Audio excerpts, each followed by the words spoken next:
Bayaran mo na ng 30 Hindi, naman. ano, tansyahin ko na lang. Boss, pwede, tansyahin ko. 30. Mga kalating kilo, bitching ko. Ano?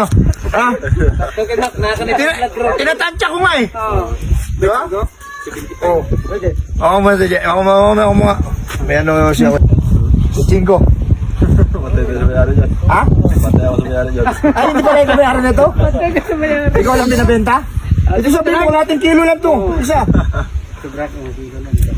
Hindi, mga ano? Mga 3/4, no? 35. O, 35. 45. Ha? 45. Hindi, 50 ang kilo eh. 35 na lang, ha? Ano? Ano ba? Naka-vlog ka naman eh. Shoutout ka muna. Ano? 35 ba? Hindi na siya magpayag na ano eh. Tansay. O, ikaw magtansay ilang kilo? Ilang kilo yun? Ha? Ewan ko ilang kilo. Hindi, ganunin mo kung ilang kilo yan.